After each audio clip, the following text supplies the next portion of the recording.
Hello, welcome back to the Watford Way. Our last away game of the season ends in defeat, and to say I'm gutted is an understatement. I'm devastated actually, in not just today, because today was just a 90-minute game with certain individual circumstances. Blackburn had to win to keep their playoff hopes alive, and Watford have been on the beach for weeks now. So the game today isn't the issue for me. It's more what's happened post-Christmas, the January transfer window and the failings we saw in that, and the lack of recruitment in certain areas where we lacked depth.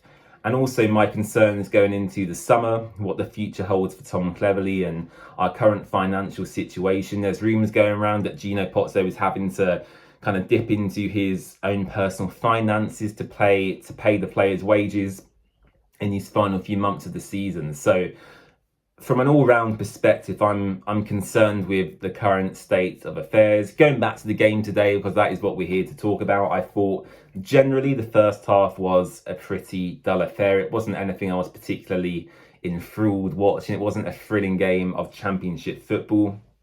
What I did find funny though is that in the past few weeks, we've all moaned about how poor the referees have been, especially giving out red cards from a Watford perspective. Of course, we've seen a Banquer get sent off against Oxford. We saw Sissoko and Kayembe get sent off in the same game. And today, I actually thought the referee was too lenient. I thought Watford were very fortunate to end the game with 11 players on the pitch. Our discipline, I don't know what's happened in the past 2 or 3 games, but our discipline has completely gone out of the window. Imran Louza today, I mean, the guy should have been sent off about 4 or 5 times. It was absolutely ridiculous. In the end, Tom Cleverley saw the light and took Louza off and brought Pierre Duomo on. James Morris, again, repeated, clear yellow card challenges. He should have been sent off.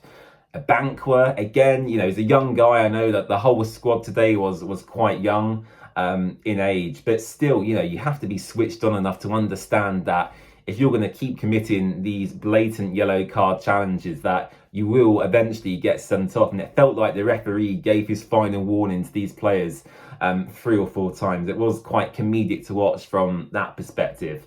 Look, our defending for the 2 goals, wasn't up to standard. That was clear to see. Todd Cantwell scored quite a nice finish actually through Egil Selvic's legs, but Ngakia for that one just wasn't switched on. He didn't really know where he was.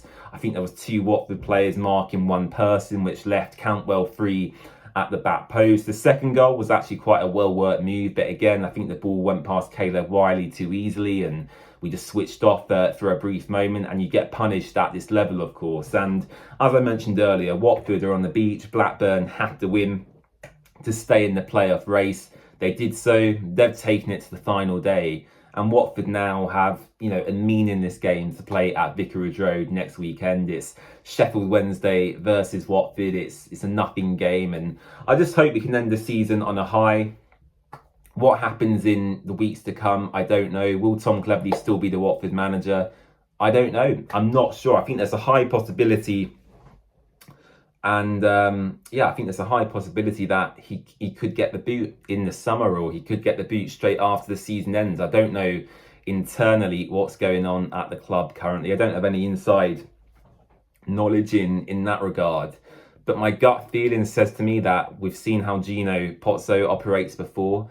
And he can't be happy with this end of season form. And I'm going to make a whole video about Tom Cleverley during the week and my thoughts and feelings on him. But I'm very concerned about what the future holds for him at Watford. So we'll leave it there. I'll make that video in the week for you guys to watch. Hopefully we can end on a victory against Sheffield Wednesday next weekend, just to stop this rut of defeats, because it is getting boring to watch now, especially with the suspensions and injuries that we've had. So looking forward to hopefully seeing 3 points for the last game at Vicarage Road next weekend. Don't forget to subscribe to the channel, follow us across all social platforms, and I'll see you again very, very soon. Bye bye.